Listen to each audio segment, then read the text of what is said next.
Merry Bowl season, everyone. I'm Brett Gibbons with thelines.com, and today we're breaking down the Cure Bowl between Conference USA champion UTSA and Sun Belt champion Troy. Don't forget to hit the like button and subscribe to the Lines YouTube channels. We're breaking down all 41 bowl games this postseason, plus the national championship with daily bowl games, so be sure to check in. So we're talking the Cure Bowl. It's a top 25 matchup, excellent matchup between UTSA and Troy. Troy's favored by 2 points. This game kicks off Friday, December 16th, 3 p.m. Eastern time on ESPN. Has an over-under of 55.5. This game is played at Exploria Stadium in Orlando, home of Orlando Soccer Club and Orlando Pride. Like I said, these are two conference champions, so they're very battle-tested. They're very good teams. UTSA won the Conference USA. Troy won the Sun Belt pretty handily over Coastal Carolina there. This line has flipped a few times, and for good reason. UTSA star quarterback Frank Harris was kind of up in the air whether or not he would play. He did announce that he will play in this game and return to UTSA next season. That's excellent news if you're a UTSA backer or if you're a UTSA fan. Their offensive coordinator, though, Will Stein, he's off to Oregon. This is the second straight UTSA offensive coordinator to get a Power 5 job. Barry Lunney went to Illinois last year. It's just a factory of Power 5 offensive coordinators.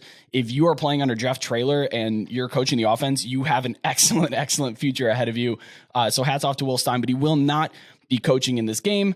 I don't know how much that really matters when you have a guy like Frank Harris, but it is something to consider if you're kind of sitting on the fence. The Roadrunners, 0-3 all-time in bowl games. They have yet to capture that elusive bowl win. Maybe this will be the chance, possibly. John Summerall, the coach for Troy, this is his first bowl game. So when you're looking at coaching experience in the postseason, it does matter. More experienced coaches cover about 59-60% of the time thereabouts. So yeah, it matters a lot. And Jeff Traylor has slightly more experience than John Summerall here. So maybe check one for UTSA on that side. Something's got to give, though. First-time bowl coaches, not great in terms of outright wins, not great in terms of covering.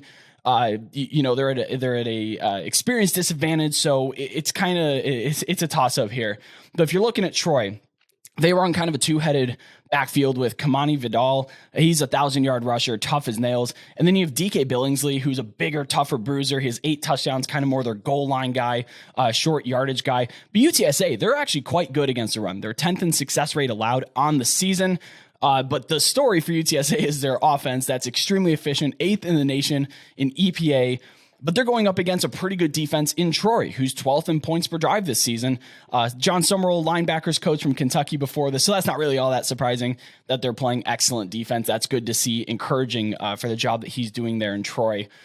I do lean UTSA to win this game, though, outright. And the reasons, I love talking about them, third down conversions and red zone. Now, when this game is going to come down to third downs. It is going to come down to red zones. These are two evenly matched, talented teams that don't make a lot of mistakes. But UTSA is third in third down success rate, third nationally. That's an excellent mark to have. Troy, as good as they are on defense, they're actually 90th in third down success rate allowed. So that is a huge mismatch. I'm putting another tick in the in the UTSA column here. And on the flip side, Troy's offense, they're 100th in third down success rate. And I know that this team hasn't built their success around a high-flying, efficient offense. They're decent, but they're 100th in the nation. And on the flip side, UTSA is a top 40 defense on third down in terms of success rate allowed. So when you're looking at that, who's getting that 3rd and 5? Who's converting that 3rd and 7? Because there's going to be a lot of them, especially when you have a defense like Troy that's good on early downs on defense. But in the red zone, UTSA 14th in red zone scoring. They're up around 90%. They come away with a score, whereas Troy's defense 55th. That's a respectable mark, but it's not enough to kind of counterbalance that UTSA extreme efficiency in the red zone. And when you look on the other side, Troy's 72nd in red zone scoring, whereas UTSA's defense actually top 25. They're a bend but don't break. We saw this in the Conference USA Championship where they were getting stops at the 1 yard line. This is a defense that will allow you to have yards, but when it matters most on third down, when they're backed up in the red zone, they come through and they make plays. So I think that is going to be the difference in the game here. And if you really need to tip the scales, UTSA has a better quarterback, probably the most dynamic player on either side of the field. Troy has some very good defenders, but Frank Harris changes the calculus of games. So when you look at the kind of national pick rate, it's about even. It's a 52%, 48%, 48% UTSA, 52% Troy, maybe 51, 49, whatever you're seeing there. Because there's such an even split here, I tend to bump them down lower in confidence pools just because either way, whether I win or whether I lose, 50% of the populace is rising or falling, as opposed to I'll talk about them later, but if you see a team like Louisville that's sub 20% but favored, you get a major boost on 80% of brackets here. But when you're talking about 50%, that's about as low as you're going to get in terms of advantages. So I'm ranking them lower, high. It's a medium point total, maybe higher point total. So there's a little bit more variance. I know that UTSA can score in buckets. So if you're looking for that, I'm picking UTSA. I'm picking them to win outright. If you're betting, absolutely take UTSA money line. You can take them plus the points if you're a little bit more conservative, or you can't find plus EV play on the money line. But in terms of bowl confidence, I'm picking UTSA, but I am making them lower on there.